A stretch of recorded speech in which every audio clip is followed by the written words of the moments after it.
Good morning, children. Sairam. Now, children, today we will revise political science, lesson number 2, the electoral process.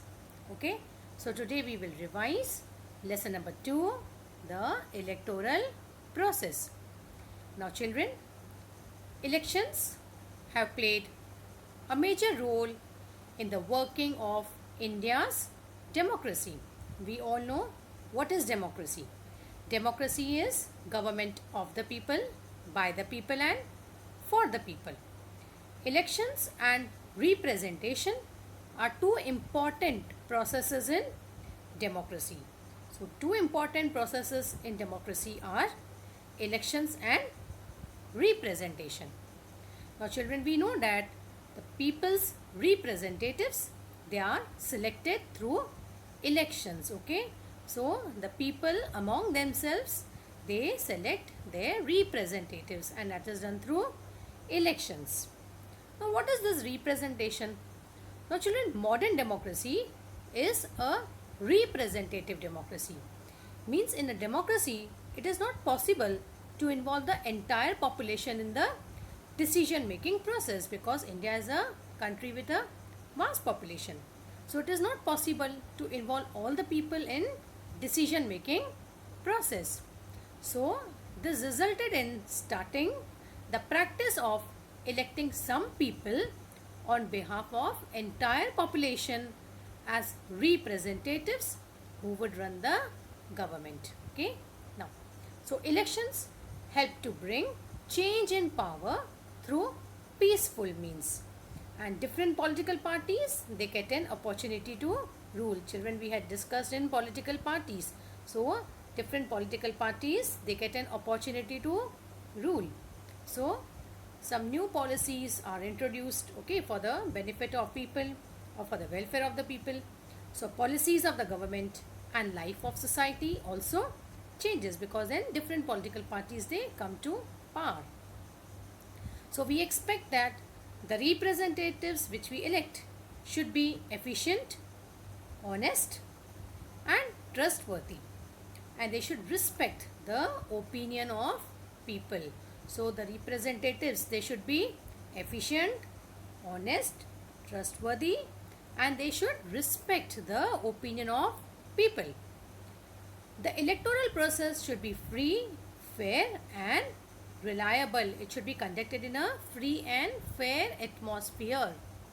So to ensure that, the Constitution of India has made provision for an independent election commission to administer the election process in India.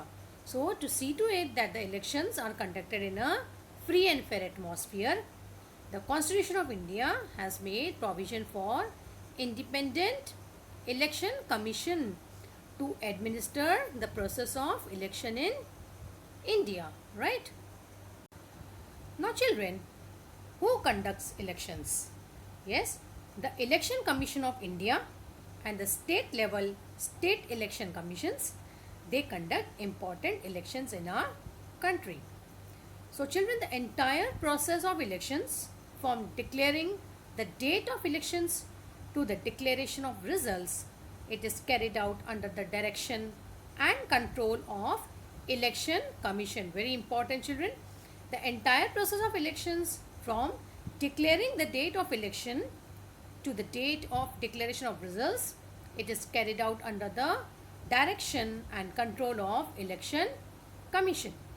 And the election process is an inseparable component of a comprehensive democratic process. So it is inseparable component of our comprehensive democratic process. Now let us learn about Election Commission. Now children, in India, the Election Commission is central. It is very important to the process of elections. Article 332 of Indian Constitution has established this autonomous body, which consists of one Chief Election Commissioner and two other commissioners.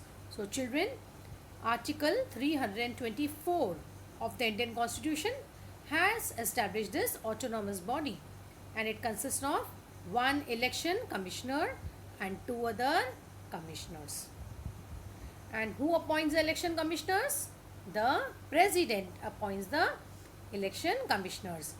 So the chief election commissioner cannot be removed from his post easily or on account of any political reasons. This is necessary so as to preserve the independence of election commission. So the chief election commissioner, he cannot be removed from his post easily, okay, on any political grounds. So it is necessary to preserve the independence of election commission. And who is appointing the election commissioner? The president appoints the election commissioners. Now children, very important, Sukumar Sen, he was the first chief election commissioner after independence, okay, and in 1921 Sen was selected for Indian civil services under the British rule, and he was given the charge of the election commissioner after the election commission which was established in 1950. So in 1921 he was selected for Indian civil services, okay, under the British rule, and he was given the charge of the election commissioner after the election commission which was established in 1950. And children, this also you should know that special campaign to create awareness among voters is run for voters registration, and National Voters Day is celebrated for the purpose, okay. So voting is everybody's right, okay, we should all go and vote, it is very important. So for that, special campaign to create awareness among voters is run for voters registration, and the National Voters Day is celebrated for the purpose. So when is National Voters Day? 25th January, okay, foundation day of the Election Commission of India. Now let us learn what are the functions of Election Commission.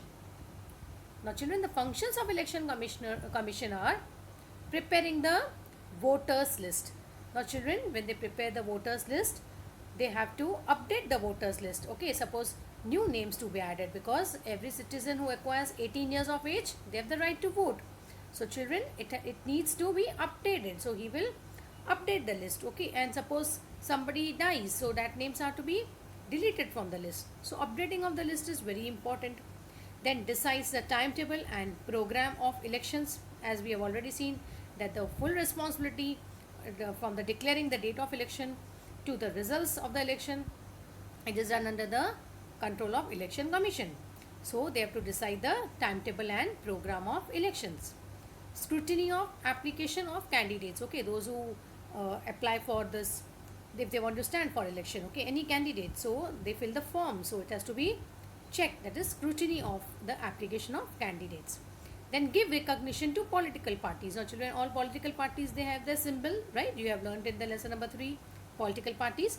So they give recognition. So every political party, if you see, they will have a symbol or symbol. So to resolve any disputes relating to elections, if there are any problems, okay, so here the Election Commission have to resolve the disputes relating to elections, right? Now children, this is very important flow chart, process of elections, concept map you can say. This is very important, and one important thing here is that it should be written in sequence only, okay. First is establishment of constituencies, finalizing voters list, nomination of candidates and scrutiny of their nomination forms, election campaign, actual voting, counting of votes, results of elections, and resolution of disputes regarding elections. So children, when you write this concept map, you have to see to it, it should go in a proper sequence. You cannot write voting first and then election campaign, right? So you will get wrong. So children, it has to be in this proper sequence, okay. Now children, Shyam Sharan Negi from Himachal Pradesh was the first voter of India. Children, this you have to study. It could come as objective type question. He exercised his right to vote on 25th October 1951 in Lok Sabha elections, okay. So you have to study all this. It could come as your objective type question, okay. Now children, very important, restructuring of the constituency. Now children, the total number of members in Lok Sabha is 543. So how are these members elected? So every member, it represent one constituency. So it means there are 543 constituencies of Lok Sabha, because there are total number of members are 543, and each member, it represent one constituency. So it means there are 543 constituencies of Lok Sabha. And children, creating constituencies is the responsibility of the Delimitation Commission of Election Commission. And this Delimitation Commission it does not succumb to any pressure while restructuring the constituencies. So who is having the responsibility of creating this constituencies? It is a responsibility of Delimitation Commission of the Election Commission. They are having the responsibility to create the constituencies. Okay. Now children, what is code of conduct? This is very important, children. What is a code of conduct? To ensure free and fair elections in India, the Election Commission has adopted several measures. The Code of Conduct is one of the measures adopted by the Election Commission. So children, as we had discussed earlier, that elections, it should be conducted in a free and fair atmosphere. So for that purpose, there are various measures which are adopted by the Election Commission. So the Code of Conduct is one of the measures adopted by the Election Commission. So children, in the last few decades, the Election Commission has used its powers to control malpractices during elections. Now children, malpractices during elections means there could be misuse of money during elections. Then the political parties, they give tickets to the candidates who have criminal background, and then there could be violence during elections. Okay, and then family monopoly, they give ticket to their family members only.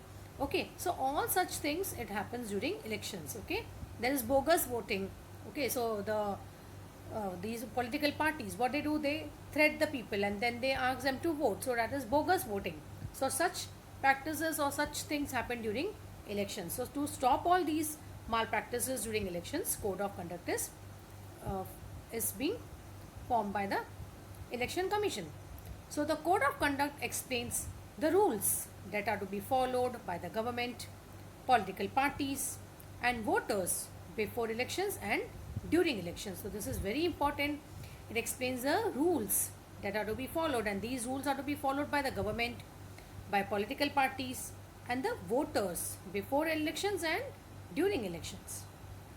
Even the government cannot violate these rules. They have to follow the rules. Okay. Due to the strict observance of the Code of Conduct in the last few decades, the common voters have become confident. Okay. So because of this Code of Conduct, the voters, they have become confident. Now let us see what are the electoral reforms. What changes have taken place over a period of time in elections. Now children, very important journey from ballot boxes to EVM machine. Okay, now let us see what is this. Now children, the first election in independent India was held in 1951-52. Okay, very important. So children, you have to remember this year, that is the first election in independent India was held in 1951-52. You have to remember this. Okay, then this was the beginning of shaping of democracy through electoral politics. In the initial elections, ballot boxes were used for the purpose of voting. So in the initial period, what was used, children? Ballot boxes. Okay, ballot boxes were used for the purpose of voting. Then the use of EVM machines, it started from the decade of 1990s. So EVM machines, they started from the decade of 1990s. Many things could be achieved because of voting machine. Now if the voters, they do not want to vote for any candidate, they could choose an option none of the above. Okay, it is called as nota, none of the above. If the voters feel that they don't want to elect anyone, then there's option none of the above, and this option can be given only because of the voting machine. And it has also become easy for the disabled people, that is Divyanga, to vote. And it also has reduced the cutting of trees for paper, and thereby it has helped in protection of environment. And this has been possible to declare the election results earlier. So because of this voting machine, it is possible to declare the results earlier. Okay. Election Commission established an expert committee on 8th October 2010. it was decided to add a new facility, voter verified paper audit trail in EVM machine, and all political parties supported this. Because of this facility, the voters can verify whether the vote cast is registered properly. So the purpose of this important step is to stop malpractices in elections. So this is a new step which was taken. Okay, and Election Commission had established an expert committee on this on 8 October 2010. So it was decided to add a new facility. Which was this facility? Voter verified paper audit trail in EVM machine. So because of this, the voter, they can verify whether the vote which they had cast is registered properly or not. And the purpose of this is to stop the malpractices in election. Now let us learn about general elections. Now children, Lok Sabha elections, which are held after every 5 years, they are called as general elections. Now midterm elections. Now children, if the elected government, it loses its majority before the completing its term, and if the parties of the coalition government, when they withdraw their support, which results in loss of majority support for the government, and if no alternative government is possible, then elections are held before the completion of the term. They are called as midterm elections. Now what are by-elections? If an elected representative in Lok Sabha, Vidhan Sabha or local self-government resigns, or due to his or her death, his seat becomes vacant, so the elections are held for that vacant seat. This is called a by-election. Okay. So children, now let us discuss what type of questions you can expect for your exam. Okay. Now first one, choose the correct option from the given options and complete the sentences. First one, the election commissioner is appointed by dash: President, Prime Minister, Speaker of Lok Sabha or Vice President. So children, you have to click on the correct option. The election commissioner is appointed by, yes children, he is appointed by President. Okay, so you have to click on President. Next one, dash was appointed as the first Chief Election Commissioner of Independent India: Dr. Rajendra Prasad, T.N. Session, Sukumar Sen or Neela Satyanarayan. So, who was appointed as the first Chief Election Commissioner of Independent India? Yes, you have to click on the correct answer. So, which is the correct answer? Sukumar Sen. Okay, so you have to click on Sukumar Sen. Next one, due to EVM, dash people can vote easily: elder, salaried, divyanga or transgender. So children, due to EVM, who can vote easily? Yes, divyanga, that is disabled people. They can also vote easily. Now next one, state whether the following statement is true or false. The Elections Commission lays down the code of conduct during election. Yes, whether it is true or false. Yes children, it's a true statement. They lay the code of conduct during election. Now children, the next one, the state government decides as to when and in how many stages the elections would be held in a particular state, whether it's a true statement or whether it's a false statement. Now children, it's a false statement because the state government doesn't decide. It is decided by the Election Commission that in how many stages elections would be held in a particular state. Now children, you have to do homework in your notebooks. You have to write short notes on journey from ballot box to EVM machine, code of conduct, functions of the Election Commission. Because children, in the exam, you will be having short answers and long answers to type. So it is for your practice. I want every one of you to write this in your notebook. Okay. So children, I hope revision is helpful for you. Okay. Practice it. Revise your lessons thoroughly. Read your textbooks carefully. Okay. So then you will be able to answer any type of question in the examination. Okay. So thank you my dear students. Have a good day. Take care of yourself. Sai Ram.